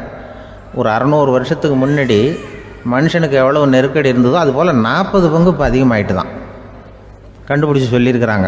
அவ்வளவு நெருக்கடிக்கு மத்தியில் நாம் வாழ்ந்துக்கிட்டு இருக்கிறோம். ஒரு 600 வருஷத்துக்கு முன்னாடி என் தலையில் 1 கிலோ வச்சுக்கிட்டு நின்னேன்னு வைங்க, இப்போ 40 கிலோ வச்சுக்கிட்டு நிற்கிறேன். அப்படி ஒவ்வொரு மனுஷனுக்கும் வாழ்க்கையில் நெருக்கடி அதிகமாக போச்சு. இப்போ இந்த நெருக்கடியில் முன்னாடிலாம் யாரோ ஒருத்தர் தான் தியானம் பண்ணுவாங்க. தியானம்னா ஒருத்தர் 2 பேர் காட்டுக்கு போய் தியானம் பண்ணிகிட்டு இருப்பாங்க 600 வருஷத்துக்கு முன்னாடி. இப்போ வீட்டுக்கு வீடு தியானம் நடக்குது. ஏன்னா அந்தளவுக்கு வாழ்க்கையில் ஒரு நிம்மதி வேணும் அப்படின்னு சொல்லி பண்ணிட்டாங்க. அதுக்கு தான் இயற்கை கொடுத்துருக்கிற ஒரு இயற்கையான வைத்தியம்தான் சிரிப்புங்கிறது. இதை பற்றி பெரியவங்கள்லாம் இப்போ ஆராய்ச்சி பண்ணிகிட்டு இருக்கிறாங்க. சிரிப்புங்கிறது நாம் பிறந்து ஒரு 6 மாதத்தில் தான் முதல் தடவையாக விவரமாக சிரிக்க ஆரம்பிக்கிறோமா. நம்ம பிறந்து 6 மாதத்துக்கு, அதாவது முதல் தடவை சிரிக்க ஆரம்பிக்கிறது ஒரு 6ஆவது வாரம், 1.5 மாதத்தில் தான் குழந்தை வந்து விவரமாக சிரிக்க ஆரம்பிக்குது. அப்புறம் அப்படியே சிரிக்க ஆரம்பிக்கிறோமா. அதையெல்லாம் இப்போ கணக்கு எடுத்துருக்குறாங்க. ஒரு குழந்தை ஒரு நாளைக்கு 200 தடவை சிரிக்குதான் ஒரு குழந்தை. பெரியவங்கள்லாம் 15 தடவை சிரிக்கிறாங்களாம். 200 தடவை சிரிச்சுக்கிட்டு இருந்த நாம் அப்படியே குறைஞ்சி 15 ஆகிட்டு.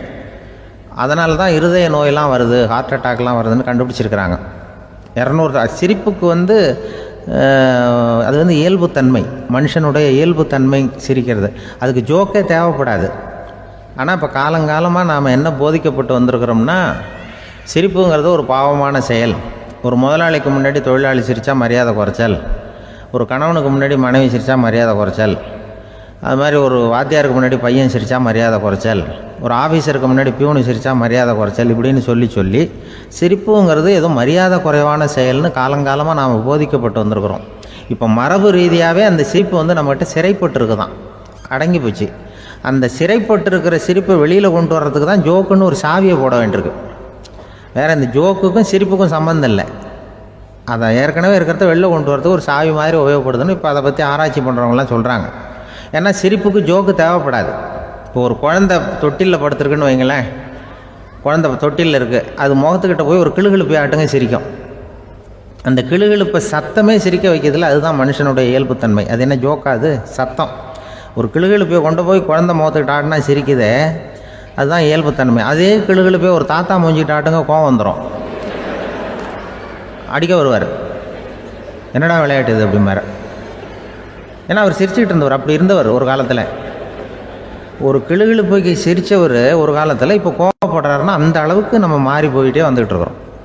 அதனால் வந்து அந்த இயல்புத்தன்மை மாறாமல் இருக்கணுங்கிறது ரொம்ப முக்கியம். அதுக்காக எல்லோரையும் குழந்தையாக்க முடியாது. மனுஷன் வந்து எல்லோரும் இனிமேல் வந்து வயசுங்கிறது கூட ஆகிட்டே தான் இருக்கும். அதுக்காக குறைச்சிக்கிட்டே போக முடியாது. அதுக்கு யாராவது மருந்து கண்டுபிடிச்சாதான் உண்டு. ஆனால் ஒருத்தர் மருந்து கண்டுபிடிச்சாராம், சொல்லுவாங்க. ஒரு டாக்டர் வந்து ஒரு மாத்திரை கண்டுபிடிச்சாராம். ஒரு மாத்திரை சாப்பிட்டா ஒரு வயசு குறையும், ஒரு மாத்திரை சாப்பிட்டா ஒரு வயசு குறையும் அப்படின்னு ஒரு மாத்திரையை கண்டுபிடிச்சிருக்காரு. ஒரு பாட்டி அம்மா, 90 வயசு பாட்டி, அது போயிருக்கு. அதே டாக்டர்கிட்ட போய், ஐயா எனக்கு ஒரு பாட்டில் மாத்திரை கொடுங்க, இந்த வயசு குறையிற மாத்திரை அப்படின்றது. அவர் ஒரு பாட்டில் கொடுத்தாரு மாத்திரை. பாரும்மா பாட்டியம்மா, ஒரு மாத்திரை சாப்பிட்டா ஒரு வயசு குறையும், எடுத்துகிட்டு போகணும்னு கொடுத்துருக்காரு டாக்டர். இந்த 90 வயசு பாட்டி எடுத்துகிட்டு வீட்டுக்கு வந்துட்டு மறுநாள் அதே டாக்டர்கிட்ட போயிருக்கு. 30 வயசு பொண்ணாக போச்சான். 30 வயசு பொண்ணாக மாறி அதே டாக்டர்கிட்ட போயிருக்கு. இடுப்பில் ஒரு கை குழந்தை, அது சட்டை கிட்ட போடாமல் கெட்டவரில் வாயில் வச்சுட்டு உட்காந்துருக்கு. நேராக டாக்டர்கிட்ட போய், டாக்டர் நேற்று வந்தேன், ஏதோ ஒரு மாத்திரை சாப்பிட்டா ஒரு வயசு குறையினீங்க, நான் ஏதோ ஒரு ஆர்வத்தில் ஒரு 30-40 மாத்திரை சாப்பிட்டேன், இப்படி ஆகிட்டேன் அப்படின்னு. இப்போ டாக்டர் சொல்லியிருக்காரு, இதுக்கு ஏமா வருத்தப்படுற, எல்லோரும் வந்து வயசு குறையணும்னு தான் நினைக்கிறாங்க, உனக்கு வயசு குறைஞ்சிட்டுது, நீ சந்தோஷப்படு, இதுக்கே மறுபடியும் என்னட்ட வந்திருக்கிற அப்படின்னாரான் டாக்டர். அப்போ அந்த அம்மா சொல்லித்தான், என்னை பற்றி பரவாயில்ல டாக்டர், என் இடுப்பில் பாருங்கள் கை குழந்தை, இது சட்டை கிட்ட போடாமல் உட்காந்துருக்கு, கட்டவரில் வாயில் வச்சுட்டு உட்காந்துருக்கு, இது ரொம்ப ஆர்வத்தில் ஒரு 70 மாத்திரையை சாப்பிட்டு விட்டுது, இது என் வீட்டுக்காரரு. இவர் இடுப்பை விட்டு கீழே இறங்க மாட்டேங்கிறாரு.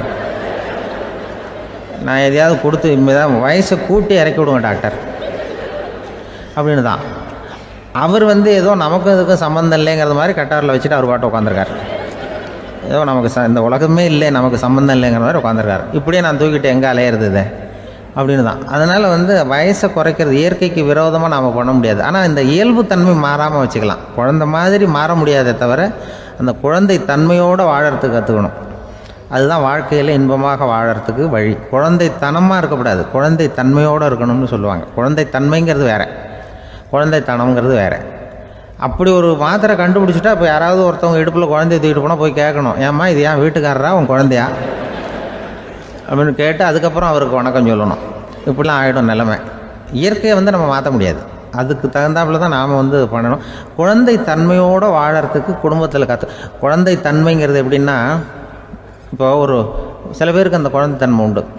ஒரு வீட்டில் ஒரு புள்ள படுத்திருக்கு, அம்மா எழுப்புறாங்க, காலேஜுக்கு நேரமாச்சு எழுந்திருப்பா, காலேஜுக்கு நேரமாச்சு எழுந்திருப்பா அப்படின்ட்டு. அந்த அம்மா அந்த புள்ளை சொல்லியிருக்கு, ஐயோ எனக்கு காலேஜுக்கு போகிறதுக்கு பிடிக்கலம்மா, என்னை தொந்தரவு பண்ணாத, காலேஜுக்கு போகிறதுக்கு எனக்கு பிடிக்கல அப்படின்னு தான்.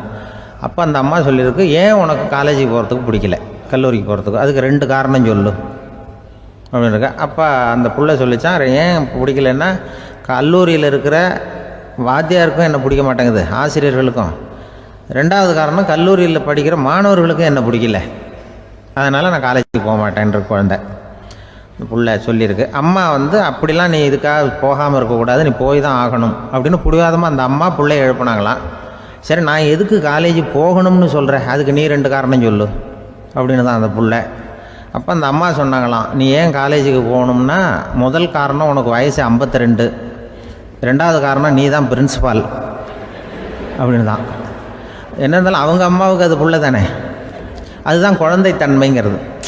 52 வயசுலேயும் குழந்தை தன்மையோடு இருக்கார் பாருங்க, அதுதான் அந்த குழந்தை தன்மையோடு வாழறது தான் வெற்றிக்கு வழின்னு சொல்லுவாங்க. ஒரு பெரிய கிராமம், அந்த கிராமத்தில் ஒரு பண்ணையார் வீடு, அதுதான் அந்த கிராமத்திலே பெரிய வீடு. ஒரு நாள் ஒரு திருடன் அந்த கிராமத்துக்கு வந்தான், சுற்றி பார்த்தான். அந்த பண்ணையார் வீடு கண்ணில் பட்டுது. இன்னைக்கு ராத்திரி இந்த வீட்டில் தான் நம்ம தொழிலை ஆரம்பிக்கணும் அப்படின்னு சொல்லி அவன் முடிவு பண்ணிக்கிட்டான். ஏன்னா அதுதான் அந்த கிராமத்திலே கொஞ்சம் பெரிய வீடு, அங்கே தான் அவன் எதிர்பார்க்குறது ஏதாவது கிடைக்கும் அப்படிங்கிறது அவனுடைய முடிவு. நடு ராத்திரி அவன் மெதுவாக சுவரேறி குதித்து அந்த பெரிய வீட்டுக்குள்ளே புகுந்தான். அங்கே போய் பார்த்தா முக்கியமான இடங்கள்ல எல்லாம் காவலுக்கு ஆள் நின்றுட்டு இருக்கிறாங்க ராத்திரி நேரத்தில். சரி, இந்த வீட்டில் நம்மால் திருட முடியாது அப்படின்னு முடிவு பண்ணிட்டு மெதுவாக வந்த வழியிலேயே திரும்பி வந்தான். அந்த சமயத்தில் காலில் ஏதோ தட்டுப்பட்டுது. என்னது அப்படின்னு சொல்லி குனிஞ்சு பார்த்தா அங்கே ஒரு பெரிய வெங்காய மூட்டை அடுக்கி வச்சிருக்கிறாங்க. சரி, வந்ததுக்கு வெறுங்கையோடு திரும்ப வேண்டாமே அப்படின்னு சொல்லி கையில் இருந்த ஒரு பெரிய பை நிறைய அதை அள்ளி போட்டுக்கிட்டான். வெங்காயத்தை போட்டுக்கிட்டு புறப்படுற சமயத்தில் கப்புன்னு கழுத்தில் ஒரு கை விழுந்தது. ஆள் மாட்டிக்கிட்டான். அதாவது காவலாளிகள் அவனை பிடிச்சி வச்சுக்கிட்டாங்க. மறுநாள் காலையில் அந்த திருடனை பண்ணையார் முன்னாடி கொண்டுட்டு போய் நிறுத்தினாங்க. ஐயா, இந்த ஆள் ராத்திரி நம்ம வீட்டில் திருடுறதுக்காக வந்தான், வெங்காயத்தை அள்ளிட்டு புறப்படுறப்போ மாட்டிக்கிட்டான் அப்படின்னாங்க. அவர் பார்த்தார், என்னப்பா இவங்க சொல்கிறது உண்மைதானான்னு கேட்டார். ஆமான்னு ஒத்துக்கிட்டான் அந்த ஆள். பண்ணையார் அதுக்கப்புறம் கொஞ்சம் யோசனை பண்ணார். அப்புறமா தீர்ப்பு வழங்கினார். இதை பார்ப்பா, நீ இங்கே திருட வந்தது குற்றம், அதுக்காக நீ 100 ரூபாய் அபராதம் செலுத்தணும், அல்லது 100 கசையடிகள் வாங்கணும். அதுவும் இல்லைன்னா நீயே திருடுன அவ்வளவு வெங்காயத்தையும் பச்சையா என் கண் முன்னாடியே சாப்பிட்டுடணும். இதில் எந்த தண்டனையை ஏற்றுக்கிறது அப்படிங்கிறத பற்றி நீயே யோசனை பண்ணி முடிவு எடுத்துக்கலாம் அப்படின்னு சொல்லிவிட்டார். அதாவது இவனே முடிவு பண்ணிக்க வேண்டியது, 100 ரூபா பணம் கட்டுறியா, இல்லது சாட்டை அடி வாங்குறியா, அல்லது வெங்காயத்தை சாப்பிட்றியா, இதுதான் அவர் கொடுத்தது, நீயே முடிவு பண்ணி சொல்லுன்னு விட்டார். திருடன் கொஞ்ச நேரம் யோசனை பண்ணி பார்த்தான். அவனுக்கு இருக்கிறதுலே ரொம்ப சுலபமாக தெரிஞ்சது இந்த வெங்காயத்தையே சாப்பிட்டுட்றேன்ட்டான். ஐயா நான் இந்த வெங்காயத்தையே சாப்பிட்டுட்றேன், அதுதான் எனக்கு கொஞ்சம் சுலபமாக தெரியுதுன்னா சரின்னு விட்டார் பண்ணையார். அப்படியே எல்லாத்தையும் கொண்டு கொட்டினாங்க. ஒவ்வொன்றா எடுத்து சாப்பிட ஆரம்பித்தான். கொஞ்ச நேரம் சுவாரஸ்யமாக சாப்பிட்டான். அதுக்கப்புறம் வாய் எரிய ஆரம்பிச்சுட்டுது, கண்ணு ரெண்டும் செவந்து போச்சு, கண்ணில் இருந்து தார தாரையாக கண்ணீர் வழிய ஆரம்பிச்சுட்டுது. ஒரே எரிச்சல், அவனால் தாக்கு பிடிக்க முடியல. வெங்காயம் பாதி கூட தீரல. பார்த்தான், சரி இது நமக்கு சரிப்பட்டு வராது அப்படின்னு முடிவு பண்ணிட்டான். ஐயா என்னை மன்னிச்சுக்கோங்க, இது என்னால் முடியாது போல இருக்கு, பேசாமல் எனக்கு 100 சாட்டை அடியே கொடுத்துருங்க அப்படின்னா.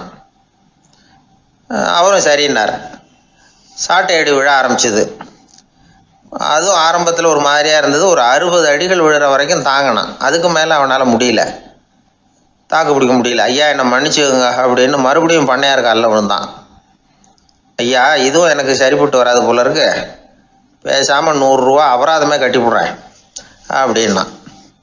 அதே மாதிரி பணத்தை எடுத்து கொடுத்துட்டு அவன் பாட்டுக்கு போனான். இப்படி ஒரு கதை உண்டு. இந்த கதையை உலக புகழ்பெற்ற மனோதத்துவ மேதை எம் ஸ்காட் பெக் ஒரு உதாரணமாக எடுத்து சொல்கிறார். எதுக்காக அவர் எடுத்து சொல்கிறாருன்னா, இந்த முடிவெடுக்கும் திறன் அப்படிங்கிறத விளக்கறதுக்காக. வாழ்க்கையில் முடிவெடுக்கிற திறன் நம்ம ஒவ்வொருத்தருக்கும் ரொம்ப அவசியம். எந்த சந்தர்ப்பத்தில் எப்படி முடிவெடுக்கிறோம் அப்படிங்கிறத வச்சு தான் நம்ம வாழ்க்கை அமையும். எவ்வளவு தான் பணம் இருந்தாலும் சரி, எவ்வளவு தான் படிச்சிருந்தாலும் சரி, இந்த முடிவெடுக்கிற திறன் சரியா இல்லைன்னா வாழ்க்கையில் பல சறுக்கல்களை சந்திக்க வேண்டியிருக்கும். நாம் முடிவுகள் எடுத்தால் அந்த முடிவுகளால் ஏற்படக்கூடிய விளைவுகளுக்கு நாம் பொறுப்பு ஏற்க வேண்டியிருக்குமே அப்படிங்கிற பயத்தினால முடிவெடுக்கிற அதிகாரத்தை பல சமயங்களில் நாம் மற்றவங்களுக்கு தாரவாத்து கொடுத்துட்றோம். நாமே முடிவெடுக்கக்கூடிய திறமையை வளர்த்துக்கிறது தான் ரொம்ப முக்கியம். ஒருத்தர் சொன்னார், சார் சின்ன சின்ன பிரச்சனைகள்ல எல்லாம் எங்கள் வீட்டில் என் மனைவி முடிவு எடுக்க விட்டுருவேன், பெரிய பிரச்சனைகள்ல எல்லாம் நான் தான் முடிவெடுப்பேன் அப்படின்னார். பரவாயில்லையே அப்படின்னு சொல்லி, சின்ன சின்ன பிரச்சனைகள்னா எதுங்க அப்படின்னு கேட்டேன். ஒன்றும் இல்லை, இந்த வீட்டு வருமானத்தை பெருக்கிறது எப்படி, வீட்டு செலவை சரி கட்டுறது எப்படி, வீட்டு செலவுக்கு வாங்கியிருக்கிற கடனை அடைக்கிறது எப்படி, இதெல்லாம் சின்ன சின்ன பிரச்சனைகள், என் மனைவிகிட்ட முடிவெடுக்கிற விஷயத்தை விட்டுருவேன்னார். பெரிய பிரச்சனை தான் நான் எடுத்துக்குவேன்னார். அப்படின்னா பெரிய பிரச்சனைன்னா எது சார் அப்படின்னு கேட்டேன். அது என்னென்னா, இந்த உலக பொருளாதாரத்தை மேம்படுத்துறது எப்படி, 21ஆம் நூற்றாண்டில் என்னென்ன சவால்களை சந்திக்க வேண்டியிருக்கும் உலகம், இதெல்லாம் நான் பார்த்துக்குவேன் அப்படின்னார். பாருங்கள், இது பிரச்சனைகள்லேருந்து தப்பிக்கிற வழி. அதனால் வாழ்க்கையில் பிரச்சனைகளை சந்திக்கிறதுக்கு தயங்கப்படாது. அதே மாதிரி சரியான நேரத்தில் சரியான முடிவு எடுக்கிறதுக்கு நாம் கற்றுக்கணும். அது ரொம்ப முக்கியம். ஒரு ரயில் போய்கிட்டு இருக்கு, அதில் ஒரு பெரியவர் பிரயாணம் பண்ணிகிட்டு இருக்கிறார். எதிரில் ஒரு பெரிய அதிகாரி, ஐஏஎஸ் ஆஃபீஸர் உட்காந்துருக்கிறார். 2 பேருக்கும் முன்ன பின்ன அறிமுகம் இல்லை. அவர் வேற யாரோ, இவர் வேற யாரோ. ஒரே ரயிலில் பிரயாணம் பண்ணிகிட்டு இருக்கிறாங்க. அதுவும் எதிர்த்த இருக்கையில். ஏதோ ஒரு நகரத்தில் வண்டி நின்றுது. 2 பேரும் கீழே இறங்கினாங்க. பெரியவர் ஒரு ட்ரங்க் பெட்டியோட கீழே இறங்கினார். அந்த அதிகாரி கையில் ஒரு சின்ன பெட்டி. அவர் அந்த சின்ன பெட்டியை கீழே வச்சுட்டு கூலி கூலின்னு கத்திக்கிட்டு இருந்தார். இந்த பெரியவர் பார்த்தார், ஐயா இந்த பெட்டி மட்டும்தானா, இல்லை இன்னும் ஏதாவது இருக்குதா அப்படின்னு விசாரித்தார். இப்போ அதிகாரி சொன்னார், இல்லைங்க இது மட்டும்தான் அப்படின்னு சொன்னார். இதுக்கு என்னத்துக்காக கூலி ஆள், நானே எடுத்துக்கிட்டு வரேனே வாங்க அப்படின்னு சொல்லி அந்த பெட்டியை இந்த பெரியவர் கையில் எடுத்துக்கிட்டார். எடுத்ததும் 2 பேரும் பேசிக்கிட்டே நடந்து வராங்க. இப்போ பெரியவர் சொன்னார், இப்போ உள்ள நாகரிகம் எப்படி இருக்குன்னா, சுமை கால் பணம் சுமக்கூலி முக்கால் பணம் அப்படிங்கிற மாதிரி இருக்கு.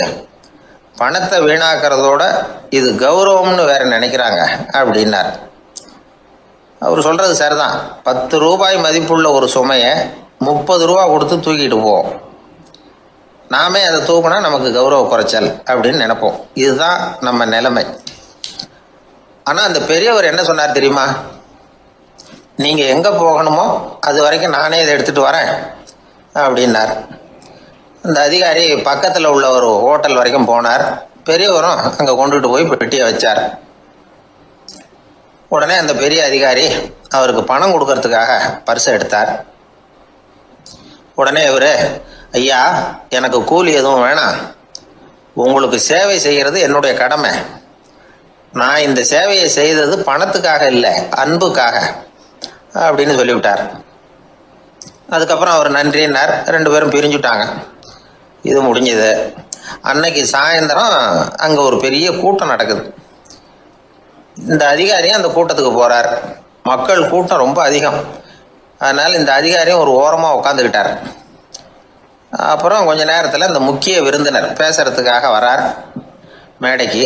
மேடையில் இருந்த பெரியவங்கள்லாம் எழுந்திரிச்சு நின்று அவருக்கு மாலை போட்டு மரியாதை செய்கிறாங்க. எங்கேயோ ஒரு மூலையில் உட்காந்துருந்தார் அதிகாரி. அவர் இதை கவனித்தார். அவருக்கு ரொம்ப ஆச்சரியம், அதிர்ச்சி. ஏன்னா அங்கே பேச வந்த முக்கிய விருந்தினர் வேற யாரும் இல்லை, இன்னைக்கு காலையில் இவர் பெட்டியை தூக்கிட்டு வந்தார் பெரியவர், அவர் தான். சரி, அந்த பெரியவர் யார் தெரியுமா? அவர் தான் ஈஸ்வர சந்திர வித்யாசாகர். கூட்டம் முடிஞ்சது. அதிகாரி அவரை தேடி ஓடினார். அவர் கைகளை பிடிச்சிக்கிட்டார். ஐயா என்னை மன்னிச்சுடுங்க அப்படின்னாரு. அப்புறம் சொன்னார், அகங்காரங்கிற கெட்ட புத்தி தான் உண்மையை கண்கள்ல இருந்து மறைக்குது. அகங்காரம் தான் மனுஷனை அழிக்குது. நீங்கள் ரொம்ப பெரிய மனிதர், இருந்தாலும் மனிதத்தன்மையோடு நடந்துக்கிறீங்க.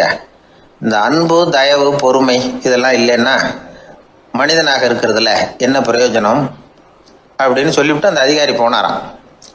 மனிதத்தன்மைன்னா என்ன அப்படிங்கிற கேள்விக்கு இந்த பெரியவர் ஒரு உதாரணம். இப்பெல்லாம் அப்படியா இருக்கிறாங்க? ஒரு பெரியவர் ஒரு பெட்டியை தூக்கிட்டு வந்துக்கிட்டு இருக்கிறார். ஒரு இளைஞன் ஓடி வந்தான். கொடுங்க சார், நான் தூக்கிட்டு வரேன்னா. கொடுத்தார். வாங்கி தலையில் வச்சுக்கிட்டான். அப்புறம் சொன்னான், அடுத்தவங்க சிரமப்படக்கூடாதுங்கிறது என்னுடைய கொள்கை அப்படின்னா. அது நல்லது தான்னார் அவர். கடைசியில் பெட்டியை கொடுத்தான். வாங்கிக்கிட்டு பர்ஸை திறந்தார் பணம் கொடுக்கறதுக்காக. வேணாங்க அப்படின்னு விட்டான் அந்த இளைஞன். ஏன்னார், நான் சொன்னேன் அடுத்தவங்க சிரமப்படக்கூடாதுங்கிறது என்னுடைய கொள்கைன்னு, அதனால் உங்களுக்கு சிரமம் கொடுக்கக்கூடாதுங்கிறதுக்காக வரும்பொழுது நானே உங்கள் பர்ஸை எடுத்து வேணுங்கிற பணத்தை எடுத்துக்கிட்டு திருப்பி உங்கள் பாக்கெட்லேயே போட்டுட்டேன் அப்படின்னா.